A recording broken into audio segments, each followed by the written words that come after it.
It's like a shark, NATO, except with poop. I'm not happy. So no doubt Melvin Capital is in a lot of pain. There will be carnage, I can guarantee you.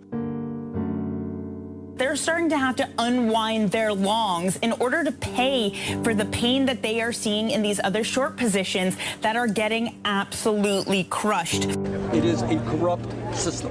A casino-like atmosphere. But when they all come to get out of that movie theater because somebody yelled fire, that door is only so big.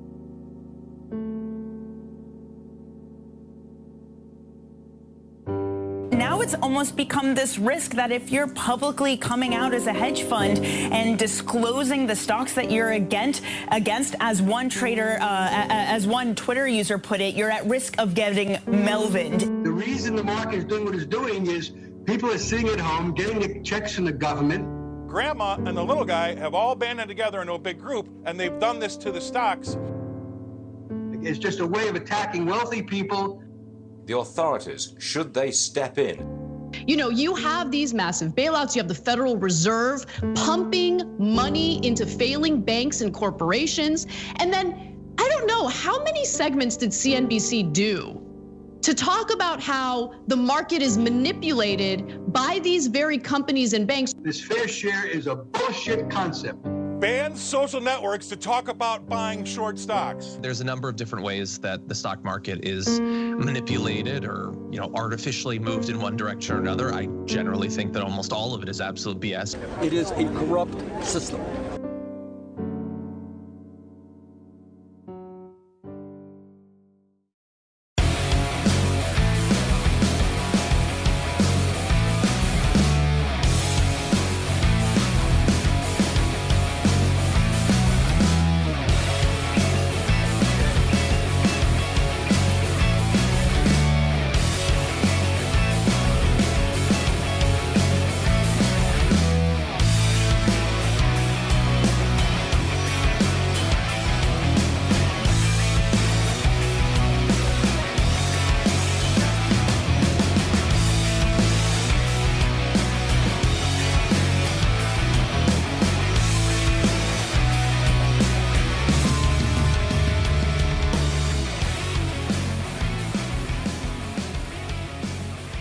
Around the nation, Waldorf Nation. Hey, everybody, welcome to the show.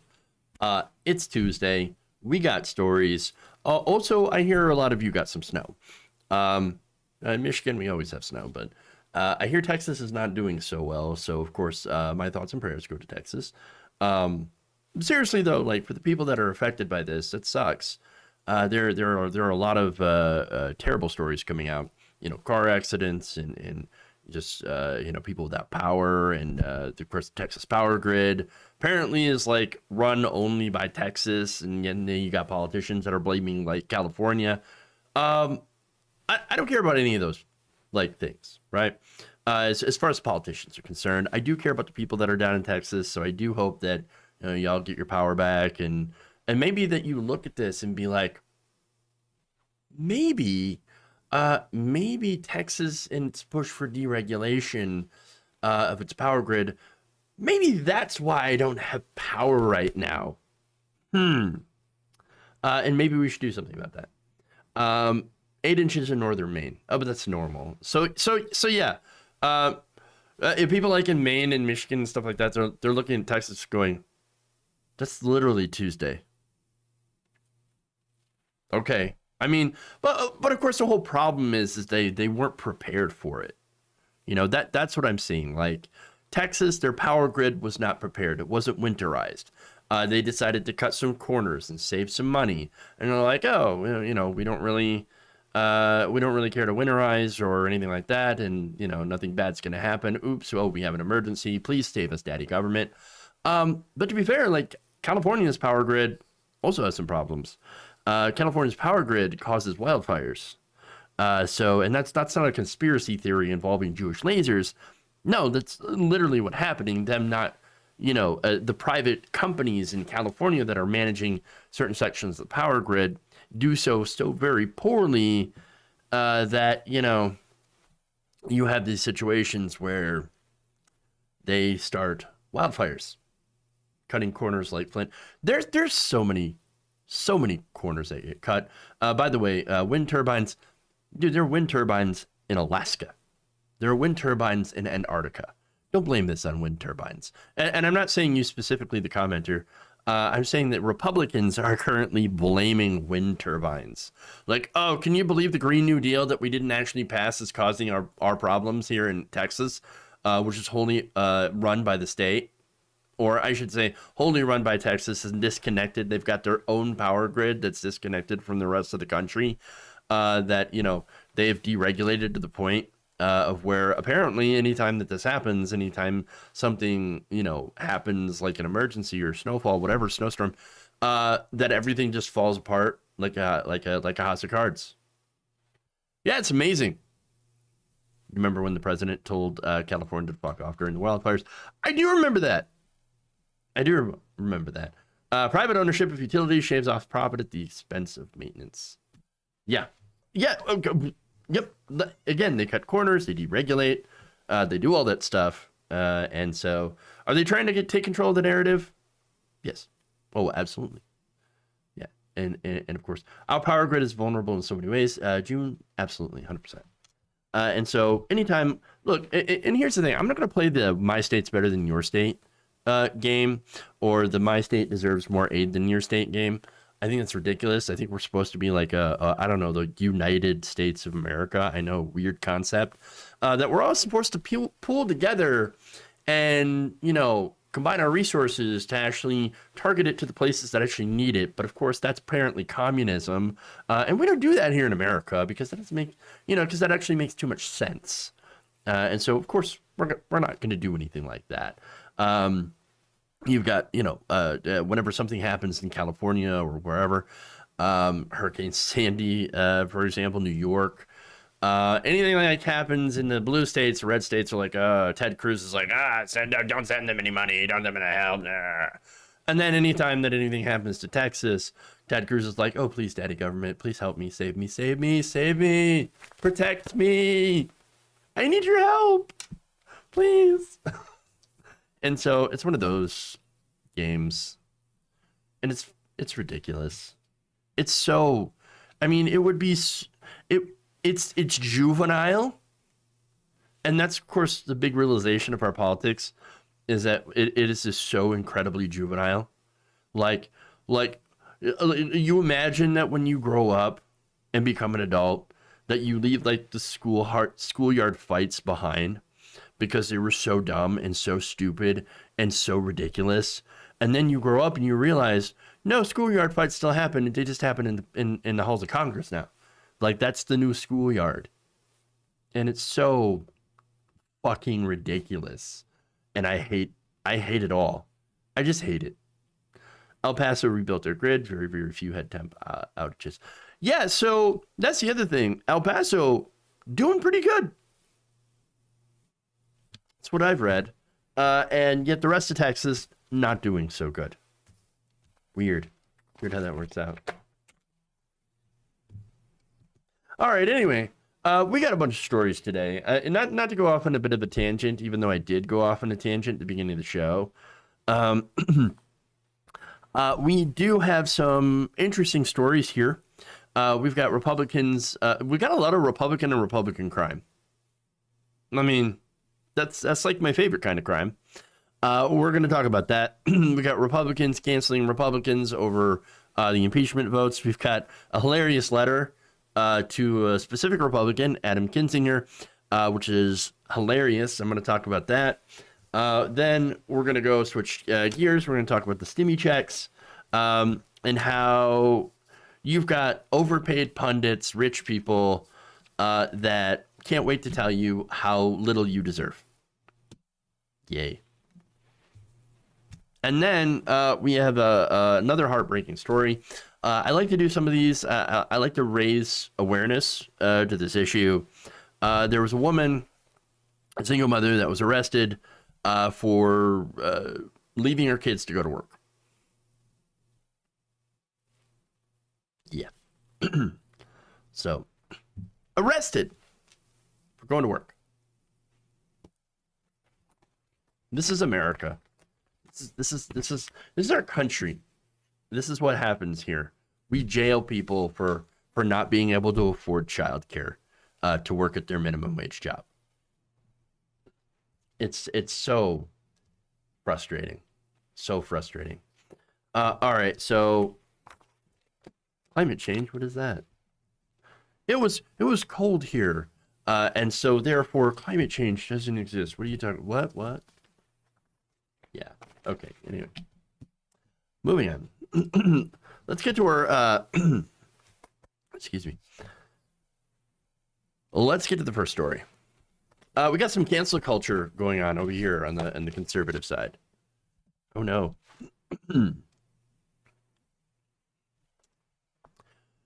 Following the failed second impeachment of former President Donald Trump, Republicans are canceling each other. That's fun. They have cemented themselves as the party of Donald Trump by canceling any politician that voted in favor of impeachment. So now this is according to numerous reports, all sorts of different reports going on here, talking about the 7 Republican senators that joined the Democrats in voting to convict the former president of inciting the January 6th riot at the Capitol. So apparently they're going home to their voters. They're getting lots of backlash, not only from Republican groups, but as I mentioned, the aforementioned voters. So let me give you some examples. So now, first, before I get into that, who voted to impeach the president? So here you've got Mitt Romney, Utah, Richard Burr of North Carolina. And remember, these are Senate Republicans, to be clear, because they had the power to convict the former president, and they decided not to actually do so, while the rest of the Republican Party decided not to.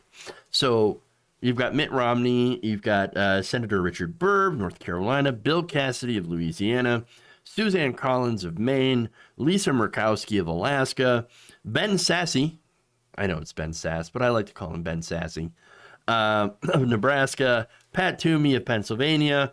They're the 7 Republicans that are now under attack by fellow Republicans who got some Republican on Republican crime in the morning, and I am here for it. So the party leaders, local GOP officials of their respective states are not happy with them, as well as the voters, and I'm not at all surprised. Because when you look at how popular former President Donald Trump is within the party, I mean, look, I've read you the polls before. I've also told you about roughly half of the Republican Party is loyal to the president himself, not to the party itself. So if you were to break off and run like, I'm going to run in the Patriot Party, which I really doubt that's going to happen because of how much support he actually has in the Republican Party. But nonetheless, they would leave the Republicans and go join the party of Donald Trump. So that just illustrates how much power he literally has in the Republican Party. So this is a real split. So far, you've got 2 senators, Republicans, that have been censured in their own state. So censuring is one of those things where it's like, we tell you how much we hate you, essentially in an official capacity, right? So here you've got Bill Cassidy, censured by the Louisiana GOP. Now that happened just hours after his vote. Richard Burr, of course, as well. But you also have Maine and Utah that are considering censuring their senators. You've got, again, Mitt Romney, unlikely to be censured, but still, they're talking about that. They've launched petitions, and so and that's really interesting too. But the way that Utah is and the politics that are at play, it's generally expected not to happen. And then, as I said, Suzanne Collins in Maine, they've got some real crazy Republicans, and so they're considering censuring her. And then there's Ben Sasse, or Sassy Ben Sasse. So now Ben Sasse is expected to face a formal censure as well, and he was actually mentioned during the impeachment trial by one of Donald Trump's lawyers, Bruce Castor Jr., which was really, really strange how he would bring him up during this impeachment trial. In fact, I've got some video of that. Take a look. You know, it's interesting because I don't want to steal the thunder from the other lawyers, but Nebraska, you're going to hear, is quite a judicial thinking place. And just maybe Senator Sass is on to something. You'll hear about what it is that the Nebraska courts have to say about the issue that you all are deciding this week. There seem to be some pretty smart jurists in Nebraska, and I can't believe a United States senator doesn't know that. He faces the whirlwind, even though he knows what the judiciary in his state thinks. That was weird. Okay. He faces the whirlwind. Oh, well, I mean, I guess he's true. So now, look, the whole impeachment trial was kind of supposed to be, I mean, about the direction of the party. Yes, of course, there's holding the president accountable, which is why it was launched. But Republicans had to focus on what party, you know, what direction they really wanted the Republican Party to go into, to be the party of, you know, tax cuts and deregulation and rich people and funneling money towards rich people, which, of course, ultimately they're still going to end up being. But are they going to also be the party of QAnon conspiracy theorists, anti-Semitic politics, open racism and xenophobia? And of course, we do have our answer on that one. Unfortunately, yeah, not good, not good. But let's go to the next one here. We've got Richard Burr. So now North Carolina Republicans sent Richard Burr. This is from Michael Whatley, state Republican Party chairman of North Carolina, said they sent Richard Burr to the United States Senate to uphold the Constitution. And his vote today to convict in a trial that he declared unconstitutional is shocking and disappointing. Right. All right. So now let's go to Pat Toomey. Pat Toomey, according to the Philadelphia Inquirer, may also face possible backlash. Home to come. The newspaper reported that Lawrence DeBoss, the state's GOP chairman, said in response to Toomey's vote that he shared a, quote, disappointment of many of our grassroots leaders and volunteers. Each of the 7 Republicans who voted to convict Trump has also defended their decision. So Toomey, of course, goes on Twitter, and it says, as a result of President Trump's actions for the first time in American history, the transfer of presidential power was not peaceful, which is absolutely true. His betrayal of the Constitution, his oath of office, required conviction. And again, it's absolutely true. So now I want to go to another video here. This is Bill Cassidy, right? So this is Bill Cassidy of, I think, Louisiana. Here's what he said about his decision to vote to convict Trump. Take a look. Former President Trump yesterday, he said his political movement has only just begun. Do you think he can run a credible campaign for president again? Will he remain a force in the Republican Party? What does that mean for the Republican Party? I think as force wanes, the Republican Party is more than just one person. The Republican Party is about ideas. We were the party that was founded to end slavery. We were the party that preserved the Union. We were the party that passed the first civil rights law. We were the party that ended the Cold War. We are the party that before COVID had an economy that had record low unemployment for everyone, that disabled, the high school dropout, the veteran, the woman, the black, the Hispanic, you name it. That is the party of ideas. Now the American people want those ideas, but they want a leader who is accountable and a leader who they can trust. I think our leadership will be different going forward, but it will still be with those ideas. Nope. Nope. By the way, we're the party of ideas. No, you're not. No. Okay, sure, tax cuts and deregulation, they're technically ideas. But, you know, those ideas aren't actually shared with a lot of the base. It turns out the rank and file Republicans tend to not care too much about giving rich people more money, generally. Okay. And so, again, the ideas of the Republican Party is make rich people richer by distracting the masses through coded racial language and about, like, welfare queens, for example, and lying about tax cuts creating jobs, which we know they don't.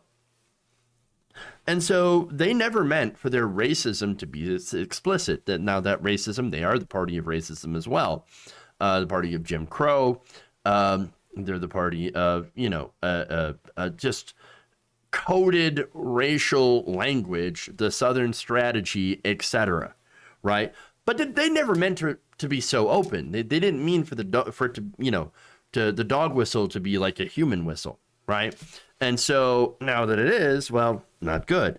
They also never meant to be for the base to be so enraged and so fervent and so militant that they would put their lives in danger, right? And what this Capitol insurrection showed is that all the things that they had, fed into over the last few decades got turned against them, and they don't like it. It basically, shit got too real. And that's it, really. And the useful idiots they use to try to funnel money to themselves and their donors through what the Republican Party has traditionally been, a money funneling scheme to the rich. Well, those idiots are no longer useful to them. Those idiots are now dangerous. And so that's not good. That's not good for them. And so those people, those voters have been radicalized and galvanized and pointed at anybody who doesn't share a slavish devotion to Donald Trump. And so it's kind of a really strange person to have that devotion to, somebody who is a New York billionaire who, again, doesn't really care about regular people, but does have, that old school racism towards black people and lots of misogyny and again, is essentially sociopathic. But nonetheless, people look to him and they see, basically they see what they want to see, and that's a reflection of themselves. And basically something that tells them that they're allowed to be the worst version of themselves, as I've said before. So now let's get back to more Republicans, right?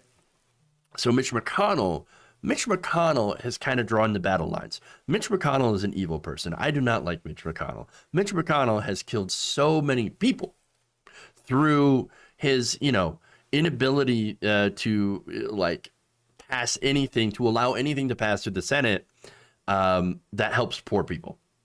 So Mitch McConnell likes killing poor people, right? Through inaction, real social Darwinism at play. But Mitch McConnell drew a line at Trumpism. And I think, of course, because that really challenges Mitch McConnell's control of the party and power within the party. And so don't misunderstand what Mitch McConnell's motives are here when it comes to him going up against Donald Trump. But he's going up against Donald Trump. And so understand that, Mitch McConnell's that old school type of Republican that does hate his base. Oh, of course he hates his base. He reviles these people. Kentucky voters also don't like him either. But it's weird because he continues to win re-election over and over and over again, despite him not actually doing anything for residents of Kentucky. He hates his base. He uses them to funnel money to himself and his donors, just like pretty much every other Republican. But the thing is, now he's getting in trouble because he's not as deferential to Trump. And so there's that. And again, I have to add here that policy-wise, Trump is not that different, not very far removed from traditional Republican politicians. Again, tax cuts and deregulation. He loves that. Trump policy-wise is very similar to mainstream Republicans like McConnell. There's a couple of differences, of course, and I do have to, point that out. For example, Donald Trump has a hatred of free trade. So now, the thing about that, Donald Trump hates free trade because he doesn't understand how free trade works. It's true. I mean, look, trade in general, I think is good. Trade that protects jobs and doesn't exploit overseas cheap labor and destroys the environment is something we on the left ought to be fighting for. Unfortunately, of course, you've got one big thing that stands in the way. That's capitalism. And so, look, even social democracies, social democratic countries like the Nordic countries, well, the only reason they're able to, be capitalist and still, continue to have this really generous social welfare policy, because that's what they are. They're capitalist countries with generous social welfare policies. They're able to do so because of the exploitation of other countries like China, Vietnam, Sri Lanka. And so understand, like, to have a conversation on trade and the implications of, unfettered free trade and then, things like that, you've got to have a harder, I should say, not a harder, but a very long discussion about the results of capitalism. And understand that Trump and Republicans, they don't want to have that conversation because they love capitalism. They don't talk about that. And a lot of Democrats, most Democrats don't actually talk about that either, especially in this country, in America. I would say most of the left that are established in power, especially in America, but in a lot of other places as well, they don't want to have these difficult conversations about what the nature of capitalism is and how it is inherently predatory. And, understand that we in the West live pretty good lives, especially in European countries, because of the exploitation that happens in Eastern countries, Far Eastern countries and things like that. So, again, these are some very difficult conversations to have, and nobody wants to have them. Okay, and so, that kind of goes with the whole trade argument, right? Because that's inherent to predatory capitalism. But anyway, that said, differences between Trump and the Republican Party. There's trade, and then there's some elements of populism. One of them, of course, is the $2,000 stimmy checks. Okay, Trump knew that people wanted $2,000 stimmy checks, and he was willing to give that because he could use that to help himself. He understands that if I give people something that they want, then people will like me and they will reelect me. That's, again, it comes down to like selfishness, but essentially that's what he wanted to do. Mitch McConnell, however, is like, no, I will give you nothing. I will give you nothing and you will like it. Because that's, again, traditionally Republicans. Okay. All of that is to say that there are certain differences between Trump and McConnell and the never Trump Republicans policy wise. But generally, they like tax cuts for the rich, unregulated free market capitalism. Trump believes, of course, in conspiracy theories about climate change. And of course, Republicans, the Republican Party also loves conspiracies about climate change. They don't believe climate change is a real thing. You had, I forget who it was now that brought the snowball into the Senate and said, well, I have a snowball, therefore it's wintertime, climate change is a hoax. So they're generally an anti-science party. But Donald Trump has, I think, amped it up quite a bit. And for some reason, Trump himself also has a irrational hatred of windmills. Inhofe, thank you. Yeah, that was James Inhofe. And so the reason, of course, that the Republicans are anti-science like that on climate change is because they get fossil fuel money. It all comes down to greed, whereas Donald Trump actually literally believes in these conspiracy theories and things like windmills cause cancer. It's really crazy stuff. But basically, that's to point out that Trump is a Fox News president. He is bought into everything that was told on Fox News, which we know is a propaganda outlet that gives you fake information. It's not true. A lot of what Fox News says is just straight made up. It's lies and BS. And the difference is Fox News and Republicans, they know they're lying. They know they're spreading BS. Whereas Donald Trump and the viewers, they believe it. They actually believe this stuff. And so Fox News, again, Trump is the Fox News president, as I said before. He is bought into everything that they have said. He has become the living avatar of the Fox News voter, the embodiment of the average propagandized Fox News viewer. which in my opinion was only supposed to be a means to an end. So the party could, of course, rob you by filling your head with conspiracy theories and also pointing you at immigrants and liberals, etc., and the government. But with Donald Trump, this has all gone horribly wrong for them. And now Mitch McConnell and all these Republicans are in the crosshairs for actually doing something that is, in reality, the basic. This is a low bar. And most of the Republicans in the party couldn't even hit that low bar. It's amazing. And so instead of the Republicans, the old school, being in charge, now it's Trump supporters who are, neo-Nazis, QAnoners, Pizzagators, and that's it. That's what they are. They have their voice, and it's former President Trump. And that's bad for the Republican establishment because they believe that it's no longer going to bring them wins. And that's, unfortunately for them, the biggest concern is, I want to win. I want to keep my power. And there's a lot of truth to that. He lost to Joe Biden, which I don't believe that was certainly the best choice. You can disagree with me on that. That's fine. But I'm going to say that I believe that a lot of Biden voters just believe that he would beat Trump, and he did. And that's why I think a lot of people voted for him instead of somebody that they wanted to see, whether it be, Elizabeth Warren or Bernie Sanders. I still don't know anybody who supported Pete Buttigieg, really, seriously. But hey, anyway, that's just my perspective. All right. So you can see, though, that the Republican Civil War continues to get more intense, continues to get more interesting. And right now, this is an example of the Trump wing hitting back. And with Donald Trump being acquitted, well, now he can run in 2024. And he's got a lot of support among the voters and in the party. So, let me just leave you off with this devastating poll here. Among Republican voters, 59% say they want Trump to play a prominent role in the party. Prominent role. Up 18 points from the last such poll, which was taken in the aftermath of the Capitol riot. So it actually went up.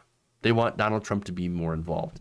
And then a slightly lower number, about 54%, which is still a majority, say that they would back Donald Trump in the next Republican primary if he were to win, if he were to run. 54%. Now understand, this is pre-primary polls, I know, which can be a little bit ridiculous, but I think that piece of data is important to bring up and to really note, because we're talking about this, and obviously name recognition is a big thing, but 54% want Trump, 12% want Pence. And then the numbers go further down from there. So Trump is a major force in the Republican Party, and he's going to continue being a major force in the party for a long, long time to come. And again, that's just among Republican voters. The vast majority of Americans overall are massively against Trump, and that's what got the Republicans in the establishment very concerned, because, they might not win their elections anymore. All right. To kind of continue in this vein, I know that was a really long ass segment. I kind of got in the weeds there a bit, but fun times. That said, we got another one here that's Republican on Republican crime. Let's do it. Get the right video up here. It's video 3. Yeah, it was still the first story. That was very detailed.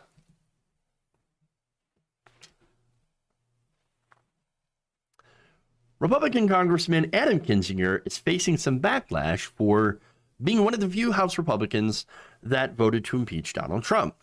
So now he decided to share with the New York Times a letter that he received from some Republicans, even his family, who happen to be big mad And so I love this because this was a letter signed by 11 Kinzinger family members, which read, in part, quote, "What a disappointment you are to us and to God.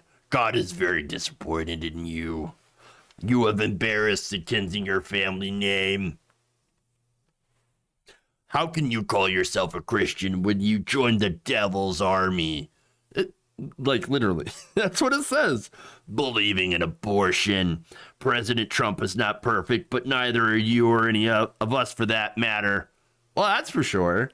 It is not for me to judge or be judged, but Mr. Trump is a Christian." Well, it sounds like you're judging. It just sounds like you're judging here. All right. That's great. So now, look, the reason I'm talking about this is not because I care at all about the family or feelings of adding Kinzinger. I don't really care. To me, Kinzinger did the bare minimum, which is to vote to convict Donald Trump or to impeach Donald Trump. As you know, the Senate handles conviction. But look, if you were a senator, you probably would have voted to convict. Let's be fair. He's, again, one of the few House Republicans that said, yeah, impeach the MFer, right? And he's been speaking out quite a bit. Again, I still consider that to be a minimum because, come on, like, he's an obvious fascist. Trump is. So it's the least that you can do, and it's not really that high a bar to cross that admitting that the former president incited a deadly mob. But, of course, for Republicans, the bar is really low. It's incredibly low.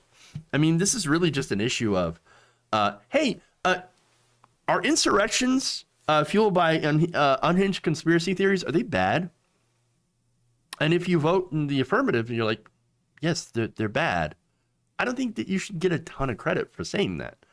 But again, understand that where we are in today's Republican Party, just admitting that and saying that, oh, yeah, maybe the president is at fault for inciting this deadly mob is enough to get you censured.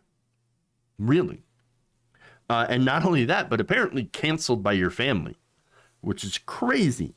And so, but understand the Republicans, they're broken. The Republican Party is broken.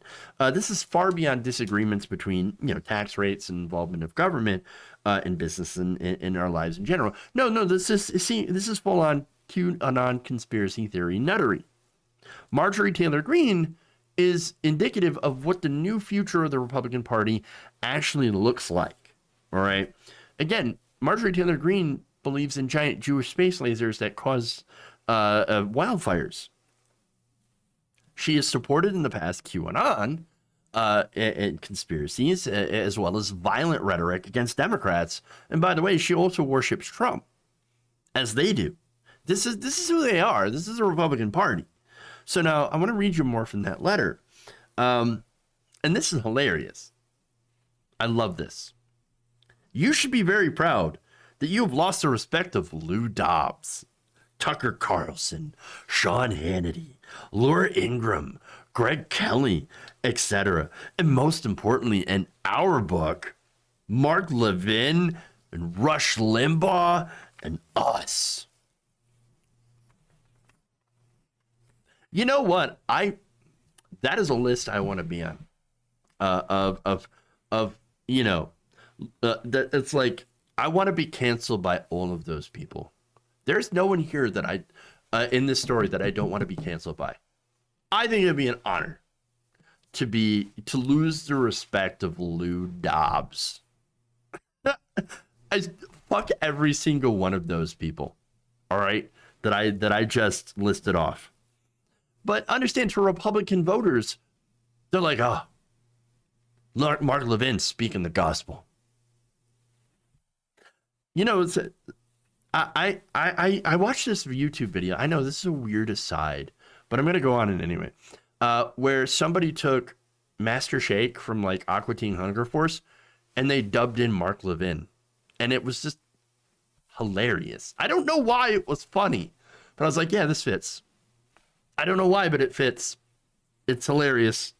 But anyway, I know it's stupid, but It's almost as stupid as listening to Mark Levin, like seriously and non-ironically. And so, look, these guys, they sit in their $1 million studios and they complain about how they and their fellow rich people, are getting screwed over, how they're getting canceled, right, to their massive audiences. And they're also saying, well, we're looking out for you guys, the regular people. No, they're not. They're looking out for themselves, their bosses, and of course the donors, and all that stuff. And really the problem here are the immigrants and the governments and the woke SJWs. So that's the real problem. No, they're not. No, they're not. And here's the other thing, right? So I keep reporting, I keep talking about it's, even though the Washington Post tried to put out this ridiculous article where they're like, oh, Trump supporters that stormed the Capitol, they had economic anxiety. No, they didn't. No, they weren't poor. They didn't need the $2,000 stimmy checks. No, a lot of the people that went to the Capitol were right-wing, ultra-right-wing, alt-right, live streamers that were live streaming their own crimes. There were people that were, Mexico Jenny, that flew in on her private jet and is a florist, a small, a business owner, CEO. You had people that there were former, ex-military members, veterans, police officers that were off duty in that crowd. This was not a crowd of poor people.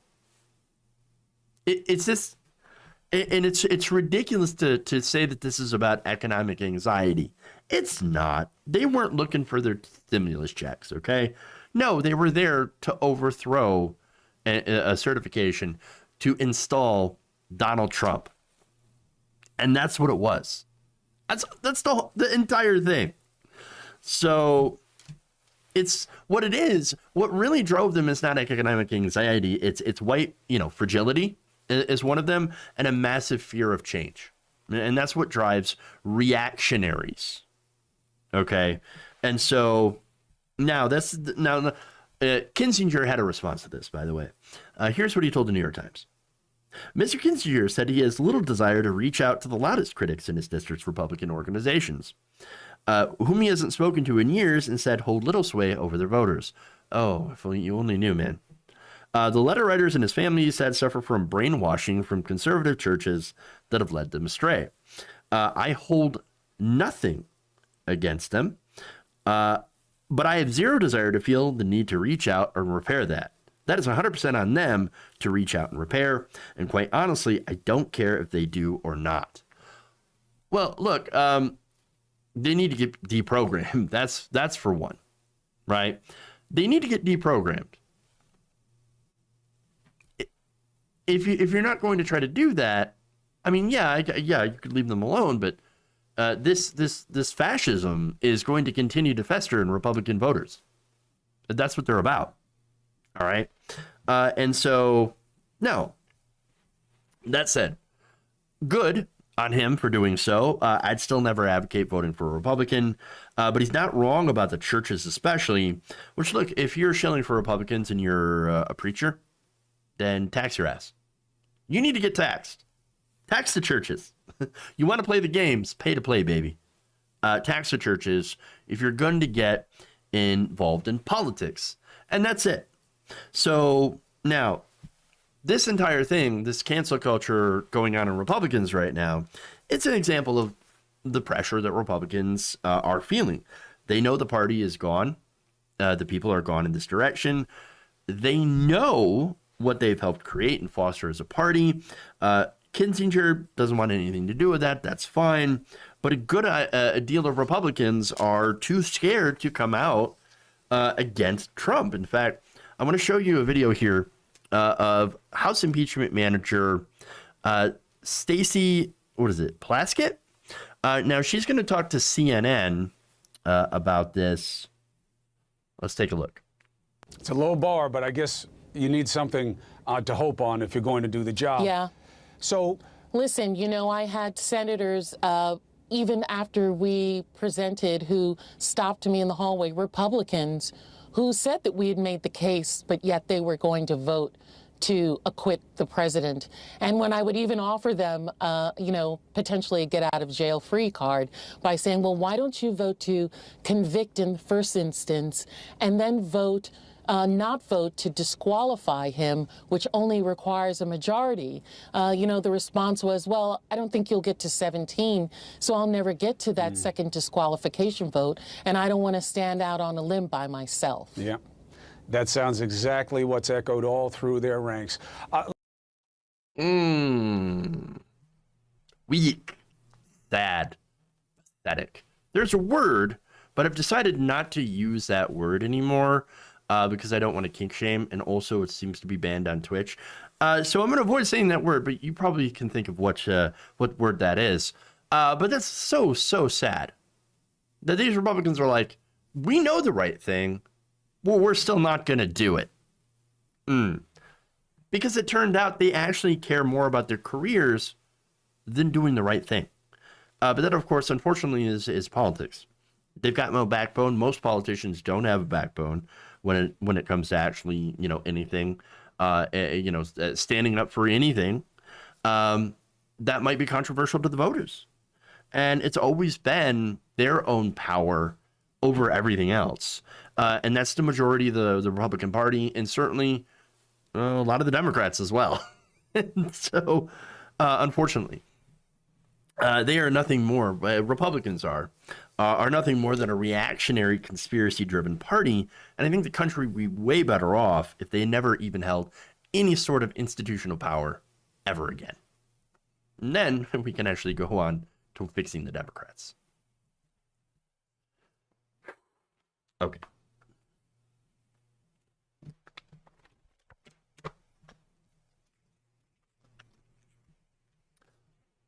Let's go to the stimulus check story.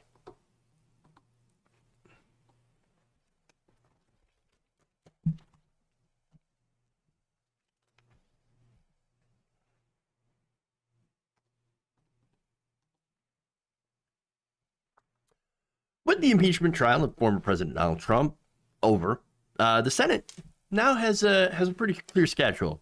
Now, they could start working on the stimulus checks. So now Joe Biden is pushing a $1.9 trillion package, which includes another one-time $1,400 stimulus check, many other things. Some of them good. I would say good, but not good enough.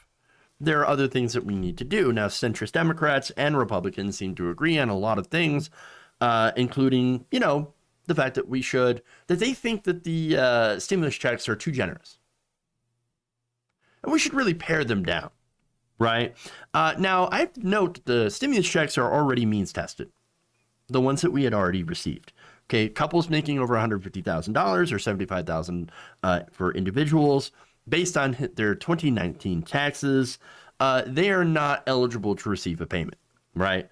So, nonetheless, right, they think, oh, no, this is not means tested enough. We need to means test it more. Interesting. And who better to talk about it than, of course, a group of very white, wealthy conservatives on the supposed liberal network, MSNBC. In fact, here is Steve Ratner on Morning Joe to talk about how we need to means test this more. Take a look. It's been very interesting to watch because there was a point in time where you thought, well, maybe some sensible people would get involved and they would cut the price down a bit. They'd make it more targeted. But now the political impetus, the political pressure, all seems to be in one direction. There's a lot you can do. There's nothing really in this bill to fix the fundamental issues of the American economy. There's nothing in here for infrastructure. There's nothing in here for climate and so forth. It is really simply pouring money at the problem. And only 1% of this entire $1.9 trillion bill is actually going for vaccines. The rest is going for things like checks to individual Americans. And even under the revised House proposal, something like 85 or 88% of Americans will get some kind of a stimulus check. Not always the full amount, but a significant stimulus check for no particular purpose when most Americans are still actually doing pretty well. It's really the ones who've lost their jobs and suffered from this are the ones we should be focusing on. It's a pandemic. I mean, he says, oh, man, we're giving people money for the full amount of money for no particular reason. No, there's a reason. It's our money, and we need it. Right now, people are suffering. The economy has stalled.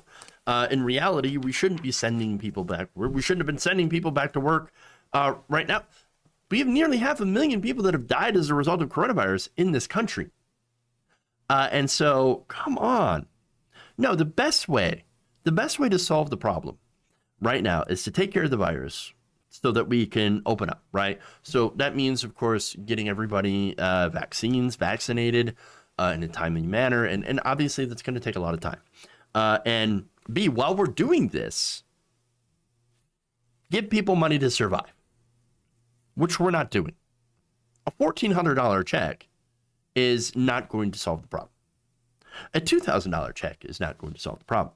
$2,000 monthly, retroactive at the beginning of the pandemic, that would help. Yes, that would actually help.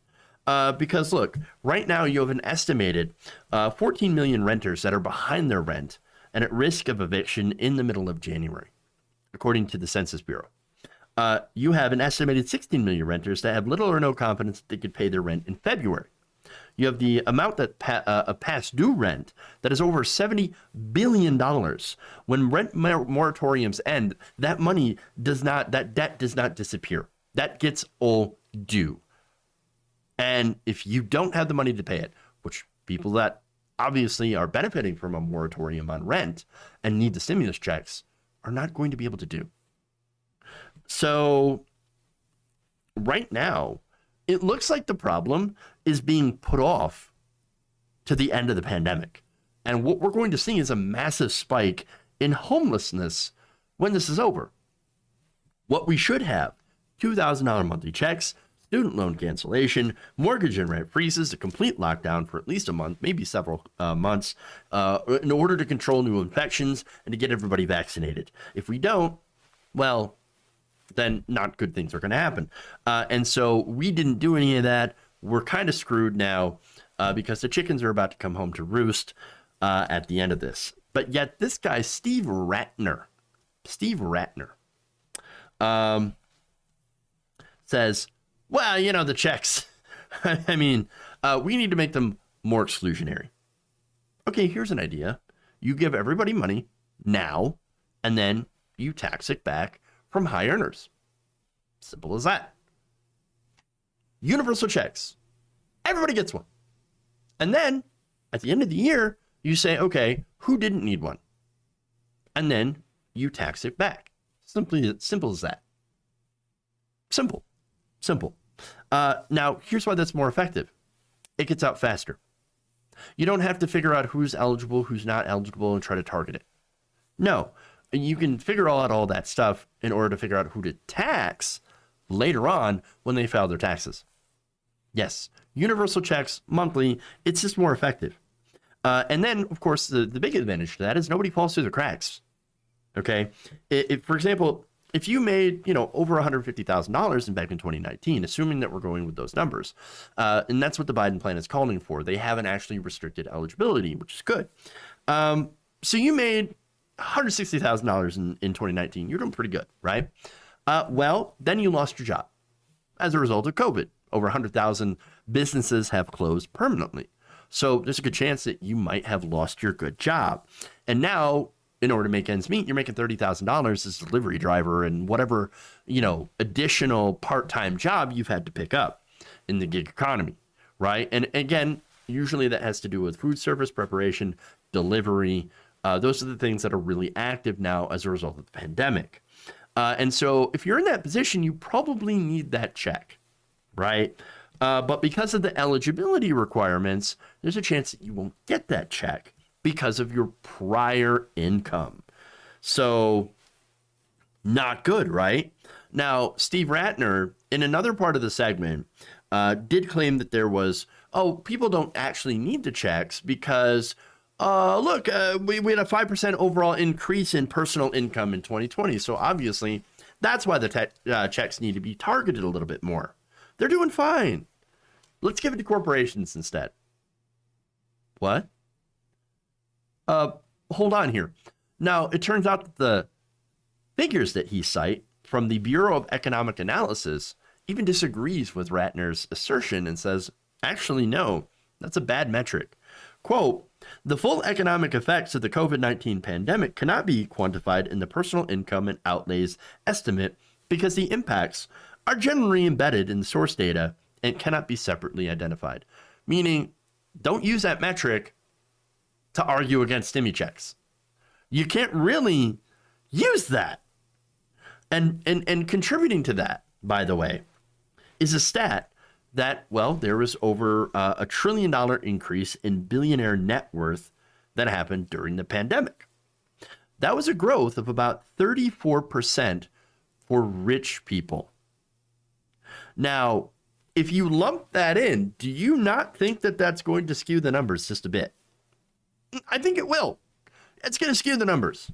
They're going to be off a bit. So now, look, the real plight of the American people is that they're not doing well. You've got millions of people that have fallen into poverty as a result of the pandemic, while the richest Americans, as I said, grew their the wealth by massive gains, collectively gaining $1.1 trillion since mid-March of 2020. To put that in perspective, $1.1 trillion would equal a stimulus check of more than $3,400 for every one of the roughly 331 million people in the United States. Everybody. What billionaires gained just this year is enough to send everyone a stimulus check in the entire country. $3,400. In fact, a family of four would receive over $13,000. And the richest Americans, by the way, made that, as I said, in a year. And yet, this is while we, the people, got two checks, $1,800 to survive in that time period. There's a big difference here, right? Not to mention the billions, the trillions of dollars in quantitative easing that got given to the banks as well as a result of the Federal Reserve pumping money into those banks in order to increase liquidity during this crisis. Yeah. So, all that should boil your blood. It should, because there is no reason the government couldn't afford to give you money. But you have greedy ghouls like Steve Ratner telling you on a supposedly lefty network, MSNBC, which is laughable, that no, you don't need it, you don't deserve it. Well, let me show you why he is wrong. It turns out that collective work income of rank and file private sector employees declined this year by 1%, according to Bureau of Labor Statistics. Over 73 million people have lost their jobs between March 21st and December 26th of 2020. 16 million were collecting unemployment on January 2nd, 2021. Nearly 100,000 businesses are permanently closed as a result of the coronavirus, according to Yelp and CNBC. 12 million workers have likely lost their employer-sponsored health insurance during the pandemic. As of August 26, 2020, likely millions more have also lost that insurance, which is why we need a Medicare for All system. Some 29 million adults reported between December 9th and 21st that their household had not had enough food in the past week. From November 25th to December 7th, between 8 and 12 million children lived in a household where kids did not eat enough because the household could not afford to fully feed them. And more than 14 million adults, 1 in 5 renters, reported in December being behind, as I mentioned before. So, but please, Steve Ratner, keep telling people how they don't deserve a check. Seriously. Understand too that these checks they're not a handout. That's our money. Okay, this is not a freebie. This is what the minimum of the government should be doing during a crisis. This is a crisis. This is when the government should be doing more. This is the whole reason that we created government right now, is to help people during crisis and actually, do things that are distributive policies and also work for the common good. Right? And so they should be doing things. And these are survival checks to ensure that millions of people don't actually go hungry. Okay. And look, if some rich people get it, I don't really care. You can tax them back later. It's a disingenuous argument, right? And we saw this a lot during, the primaries, even during the discussions about, for example, canceling student loan debt and making college free. They said, well, why would you allow a rich person to go for college for free? I mean, public university. For one, they don't go to public universities, but if they did, okay, go free. All right, I really don't care, because you know what? We should be taxing those same rich people, or I should say their families, that are sending these kids to college for free. That's okay. We're going to tax your parents. We're going to tax your family more to make up for it. And so you're actually going to pay into the system more so that more people can also go to college for free. That's how it's supposed to work. That's why universal systems do work. But see, this is the problem, okay? Republicans, and yes, a lot of Democrats have been convinced that, that we can't do that. That government, people don't want government. Government shouldn't help that much. Now, Republicans, of course, think, well, our entire purpose is to break government apart, to first prove that government doesn't work by sabotaging it, so that we can privatize it, we can break it apart, and we can sell it off, and so that our donors can make money. That's our whole purpose. That's why the Republican Party exists, other than, of course, being a money funneling scheme to the rich.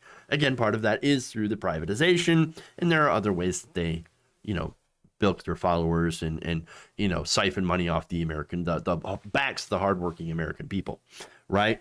And so they want to, again, privatize government. And so if you do government programs like UBI, universal checks, right, during a pandemic, and you actually allow government to function and run and do useful things, well, that completely disproves their entire narrative. Their entire theory is to shut down. And people are like, oh my God, it turns out the government actually helps. And it actually can do good things, can actually work for us.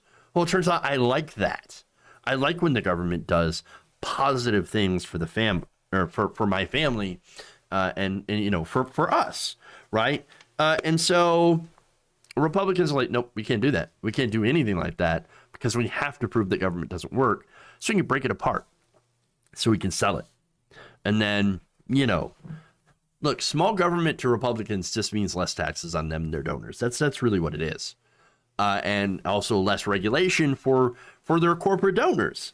And so the only that's the only thing, that's the only reason they talk about small government.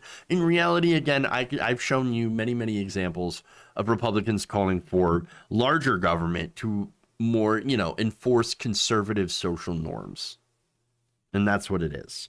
But again, going back to Steve Ratner, remember a lot of these people on the Morning Joe panel, Morning Joe's a conservative. A lot of these people are conservative.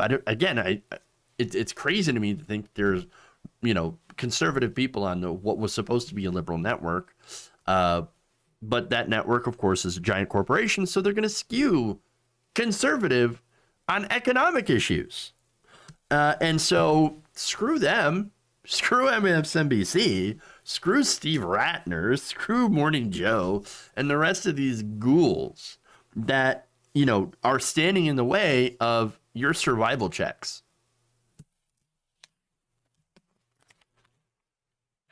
All right.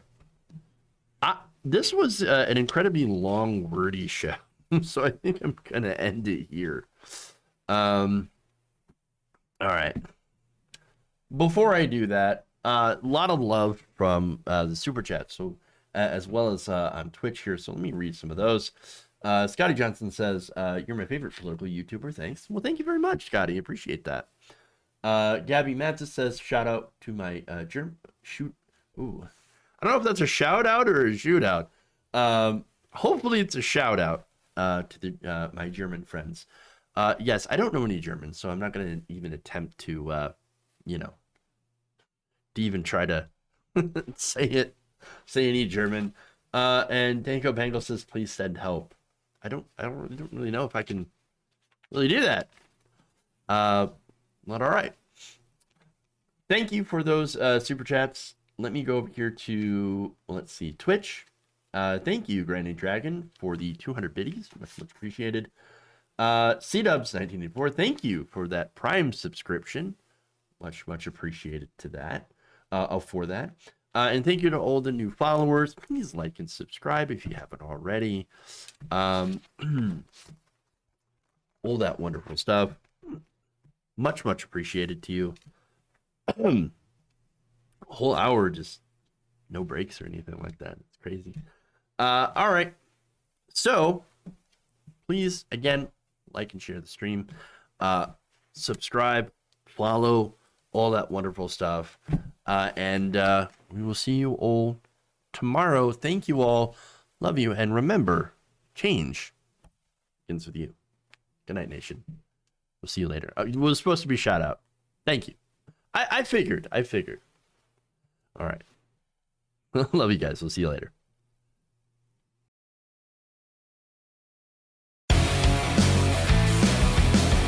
Give me a break. Wet ass P-word. Colorado.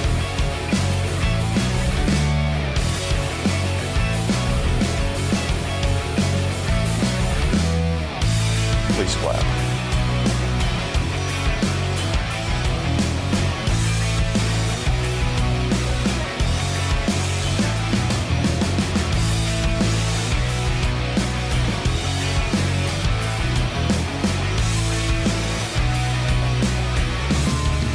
Dumps.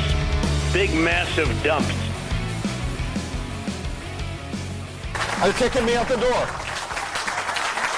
You're kicking me out the door.